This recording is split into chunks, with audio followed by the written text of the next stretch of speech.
وہ حیا کرنا، شرم کرنا، یہ ایمان میں شامل ہے۔ آج میرے دوستوں، چھوٹوں میں بڑوں کی عزت نہیں، اور یعنی دین میں یا مرید میں دین کی عزت نہیں، شاگردوں میں استاد کی عزت نہیں، اور بیٹوں میں ماں باپ کی عزت نہیں۔ میرے دوستوں،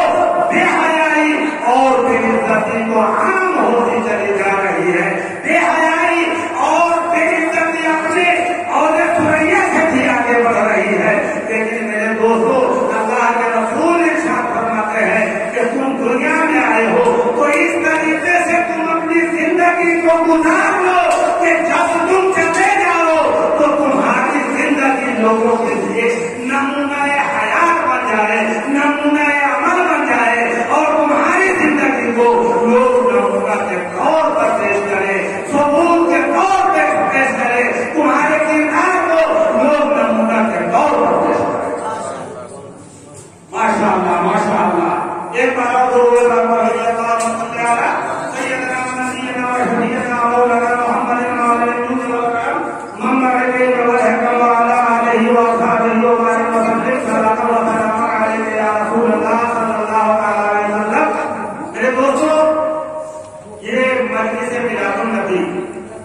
آپ حضرات کو خود جانتے ہیں کہ شادی خانہ آبادی کے تعلق سے قائم کیا گیا ہے، اور شادی خانہ آبادی کے تعلق سے ابھی آپ کے سامنے حضرت علامہ مولانا محمد عباس رضا نوری صاحب نے بہت ہی مدلل، مفصل اور مبرر تقریریں آپ کے سامنے کی۔ میں آپ کے سامنے حاضر ہوا ہوں، اور علماء کرام جو ہے وہ بھی سب برکات اس محفل کے حاضر کر رہے ہیں۔ وہ جس مقصد عظیم کے تحت اس محفل میلاد النبی کا اہتمام و انتظام کیا گیا، رب قدیر کی بارگاہ میں دعا ہے کہ رب قدیر اپنے حبیب پاک صاحب اولاد جناب محمد رسول اللہ صلی اللہ علیہ وسلم کے سر پر پھیلنے اس شادی کو ہمیشہ ہمیشہ کے لیے آبادی عطا فرمائے، اور جو کل ہونے والی شادی ہے اپنے حبیب صلی اللہ علیہ وسلم کے سر پر پھیلنے اسے قبول فرمائے، اور ہمارا اور آپ کا یہاں اکٹھا ہونا آنا بھی قبول فرمائے، کیونکہ ہم محفل میلاد النبی میں حاضر آئے ہیں، اور شاعر نے کہا ہے کہ کروں جو ذکر نبی تو زبان خوشبو دے، کروں جو ذکر نبی تو زبان خوشبو دے،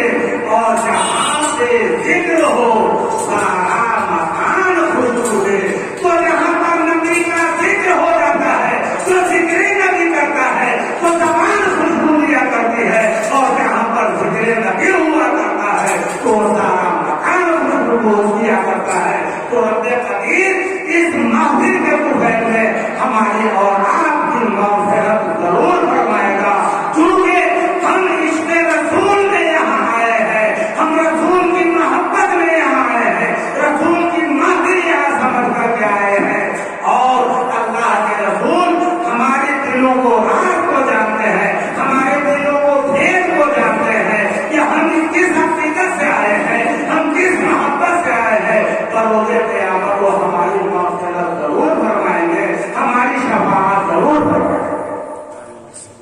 تو میں نعت شریف کا چند پیش کر دوں، زیادہ نہیں، کیونکہ آپ نعت شریف تمام فرما چکے ہیں، چند میں پیش کر رہا ہوں۔ اگر آپ ضرورت محسوس کریں تو دانتوں کا ذہن سے نوازیں، اور سبحان اللہ اور ماشاء اللہ کا نام دے کر کے ضرور نوازے، اور حضرت حسان کی سنت کو میں ادا کر رہا ہوں، اور رسول کی سنت آپ ادا کریں، صحابہ کرام کی سنت اور اتباع آپ کریں، اور نوازے، اور اپنے زبان کو یعنی ذکر نبی سن کر کے اور درود پاک پڑھ کر کے اور سبحان